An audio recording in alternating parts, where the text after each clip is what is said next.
नमस्कार, मैं प्रदीप आर्य लक्ष्य पावर योगा से। आइए आज चर्चा करेंगे कपालभाति प्राणायाम के बारे। जैसा कि नाम से ही पता चल रहा है, कपाल यानी हमारा, वैसे तो कपाल का जो शाब्दिक और सीधा-सीधा अर्थ है हमारा माथा। पर यहाँ कपाल का मतलब आपने कई बार सुना होगा ना कि ये पूरा कपाल काउंट होता है ना?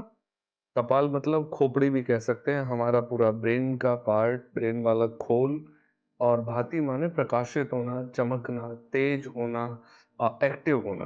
ठीक है ना? कई सारे अर्थ होते हैं जैसे शब्द के, तो इस भांति के भी उतने ही अर्थ हैं। कपाल भाति का सीधा सीधा अर्थ हुआ हमारी खोपड़ी के अंदर जितनी भी एक्टिविटी हैं, चाहे वो पूरे शरीर से संदेश लेने वाली हो या उनसे इंफॉर्मेशन लेने के बाद उन्हें कोई काम या कमांड देनी होती है, वो भी हमारे ब्रेन से ही जाती है। इस पूरे चक्र को, है ना? हमारे बहुत सारे ग्लैंड्स होते हैं मस्तिष्क में जो किसी का टेस्ट याद रखना काम है, किसी का पुरानी यादों को याद रखने का काम है, किसी का रिफ्लेक्ट करने का काम है। तो हमारे ब्रेन के अंदर सबसे ज़्यादा अगर कोई प्राणायाम असर दिखाता है, तो या तो वो भस्त्रिका है या वो है कपालभाति। तो आइए कपालभाति के करने के तरीके को सबसे अच्छी तरह समझते हैं। इसमें अक्सर हम देखते हैं कि लगातार स्ट्रोक्स लगाते हुए कपालभाति देखा होगा। पर महर्षि पतंजलि जी के अनुसार जो पातंजल योग दर्शन है, उसमें जो प्रॉपर तरीका सिखाया गया है, आज हम उस पर चर्चा करेंगे। आप सिंपल बैठ जाओगे और स्ट्रोक आपका बाहर की ओर सांस है ना, वो प्रेशर से फेंकनी है, ठीक है? लेनी सांस नॉर्मल है, पेट से ताकत लगेगी आपके। जैसे मैंने सांस ली, पूरी सांस को बाहर निकलने दो, फिर उसके बाद वापस सांस लेनी है।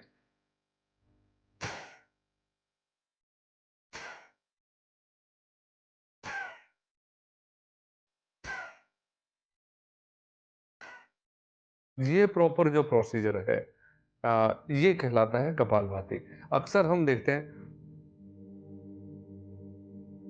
इस तरह से हम लगे रहते हैं। इसे कपालभाति का दूसरा पार्ट कह सकते हैं, पर जो बेसिक है और सबसे ज़्यादा असरकारी कपालभाति का जो है प्रकार है, वो ये है कि आप फ़ोर्स के साथ साँस बाहर फेंकेंगे पूरी, और नेचुरल साँस इनहेल करेंगे। जो एक्सहेलेशन की प्रक्रिया है वो ताकत के साथ होनी चाहिए। तीसरा, इसमें जो तीसरी बात ध्यान रखनी है वो ये कि एक बार में गिन-गिन के पार्ट्स में 25 साँस आपने प्राणायाम किया या आपने 15 साँस किया, वो सीक्वेंस बनने चाहिए। आपको लग रहा है कि आप 10 साँस कंफर्टेबली कपालभाति कर पाते हैं, तो आप 10 कीजिए। आप 12 कर पाते हैं, 15 कर पाते हैं, इससे आपको बहुत-बहुत ज़्यादा हेल्प मिलेगी। अब आते हैं कपालभाति के पूरे साइंटिफिक रिजल्ट पर आते हैं। अब मान के चलो कि जब मैं बाय फ़ोर्स साँस बाहर फेंक रहा हूँ, तो उससे मेरे मस्तिष्क में जो घर्षण हो रहा है, उसके कारण जो ऊर्जा पैदा हो रही है मेरे मस्तिष्क में, उससे मेरे दिमाग के अंदर, या यूँ कह सकते हैं कि हमारा शरीर है ना, हमारे शरीर में 3 नाड़ियाँ हैं। सबसे बीच में है सुषुम्ना नाड़ी, राइट साइड है पिंगला नाड़ी, और हमारे लेफ्ट साइड है इड़ा नाड़ी। तो ये जो तीनों नाड़ियाँ हैं, ये हमारे शरीर के 3 तीनों नर्वस सिस्टम पे काम करती हैं। पहला होता है सिम्पैथेटिक नर्वस सिस्टम, दूसरा होता है पैरासिम्पैथेटिक नर्वस सिस्टम, और जो तीसरा होता है वो होता है ऑटोनॉमिक नर्वस सिस्टम। इन तीनों को पैरेलल लाने वाली, या तो हम राइट साइड से ज़्यादा साँस ले रहे होते हैं, अक्सर देखा होगा ना, आप अगर अभी चेक करके देखेंगे, तो पता चलेगा या तो मेरा राइट चल रहा है या हमारा लेफ्ट चल रहा है। कपालभाति क्या करते हैं, इन दोनों का बैलेंस बनाता है। अब मान के चलो कि मेरा पैरासिम्पैथेटिक नर्वस सिस्टम एक्टिव है, और मेरा सिम्पैथेटिक मतलब लेफ्ट साइड वाला ब्रेन मेरा बहुत स्लो हो गया है। कुछ काम है राइट साइड ब्रेन वाले को काम करना है, कुछ लेफ्ट साइड ब्रेन के पार्ट्स हैं जो पूरी बॉडी को कंट्रोल करते हैं। ये जो सारा सिस्टम गड़बड़ाता है, इसमें सबसे अच्छा रिजल्ट अगर मिलता है, तो वो मिलता है कपालभाति। इसमें का तरीका हमने सीखा, और हमने नर्वस सिस्टम पर सबसे ज़्यादा असर अगर कोई करता है, तो कपालभाति करता है। अब और इसके तरीके को जैसे-जैसे आप करेंगे, आप फ़ील करेंगे, वही-वही इसके रिज़ल्ट्स हैं। अब मैं बाय फ़ोर्स पेट से साँस बाहर फेंक रहा हूँ। पूरी ताकत से मैंने लंबी साँस फेंकी।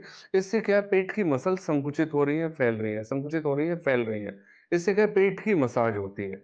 इंटेस्टाइन के अंदर जो मल जम जाता है, जो गंदगी जम जाती है, आजकल हम बाहर के जंक फूड्स खाते हैं, ये सारी चीज़ें, वो कपालभाति के प्रेशर के कारण संकुचित और फैलने से उसके अंदर से मल निकल जाता है। तो इससे कह सकते हैं कि हमारा डाइजेस्टिव सिस्टम बहुत बढ़िया तरीके से इम्प्रूव होता है या प्रॉपर काम करने लगता है। अब जब हमारे लंग्स पूरी ताकत के साथ में एक्सेल कर रहे हैं, तो ऑब्वियसली मेरे लंग्स की जो वाइटल कैपेसिटी है या कह लीजिए उसकी जो संकुचन होने की ताकत है ना, साँस बाहर फेंकने की ताकत है, वो ऑब्वियसली बढ़ेगी। इससे क्या है कि जितने लंग्स मेरे पावरफुल होंगे, उतना डायफ्राम मेरा फूलेगा, सिकुड़ेगा। उससे जितनी ज़्यादा ऑक्सीजन मेरे लंग्स लेंगे, उतना ज़्यादा मेरे ब्लड की ऑक्सीजन बढ़ेगी। ब्लड की ऑक्सीजन के साथ मेरी बॉडी की सारे ऑक्सीजन लेवल बढ़ जाएगा और यूँ कह सकते हैं कि कपालभाति हमारे पूरे शरीर को बहुत अच्छे तरीके से एनर्जाइज़ करता है। लंग्स हुए, हार्ट हुआ, इंटेस्टाइन हुई, अब आते हैं पेनक्रियाज़ पर। पेनक्रियाज़ को अगर आप लेके चलोगे तो इसमें भी बहुत शानदार रिजल्ट्स कपालभाति के देखने को मिले हैं कि मान के चलो इंसुलिन मेरी बॉडी में हार्मोन्स बनने चाहिए, है ना? कि हैप्पी हार्मोन्स होते हैं, कुछ कुछ तनाव वाले हार्मोन्स होते हैं, जैसे कार्टिसोल होता है। इस तरह के बहुत सारे हार्मोन्स हैं जो हमारी बॉडी में कुछ तो खुशी पहुंचाते हैं और कुछ इतना ज़्यादा स्ट्रेस दे देते हैं कि कई बार समझ में भी नहीं आता। कुछ नहीं हुआ होता फिर भी मुझे स्ट्रेस हो रहा होता है। तो इससे पता चल रहा होता है कि बॉडी के वात पित्त कफ या इंगला और पीड़ा और सुषुम्ना नाड़ी के डिस्टर्ब होने से मेरे अंदर ये चीजें हो रही होती है। मेरे साथ कुछ नहीं हुआ, मेरे अंदर कुछ हो रहा है उसके कारण। तो कपालभाति तीनों सिस्टम को एक साथ पैरेलल लेके आता है, जिसके कारण मेरे शरीर में पेनक्रियास भी बढ़िया तरीके से काम करने लगता है। मेरा फैटी लीवर है वो बार बार कपालभाति के संकुचन से उसका भी थोड़ा सा कह सकते हैं कि फैट रिलीज होता है, बैड कोलेस्ट्रॉल खत्म होता है।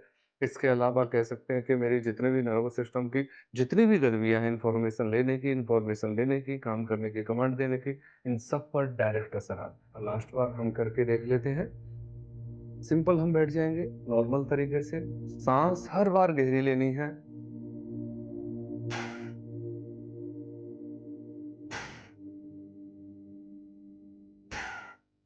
ये जो प्रक्रिया है, ध्यान रखना, साँस लेनी नॉर्मल तरीके से है और छोड़नी फ़ोर्स मतलब ताकत से है। ये इसको पैरेलल लेके चलना है। बस ध्यान इतना रखना है, आप बाहर से थके हुए आए हैं, आपको उच्च रक्तचाप रहता है मतलब हाई ब्लड प्रेशर या आपके शरीर में किसी प्रकार की कोई दिक्कत फ़ेस कर रहे हो, तो आप इसे न करें या आपको करना चाहिए, नहीं करना चाहिए, आप हमसे भी पूछ सकते हैं। हम ऑनलाइन योगा भी सिखाते हैं, ऑफ़लाइन योगा भी सिखाते हैं। तो आप हमसे कनेक्ट करें। आपको कोई भी समस्या है, कौन-सा प्राणायाम आपके लिए कितना प्रभावकारी है और उसको करने का तरीका आपके शरीर के अकॉर्डिंग कैसा रहेगा, ये हमारे साथ डिस्कशन कर सकते हैं। हम आपको बताएँगे कि किस तरह से आपको कितनी देर प्राणायाम करनी करने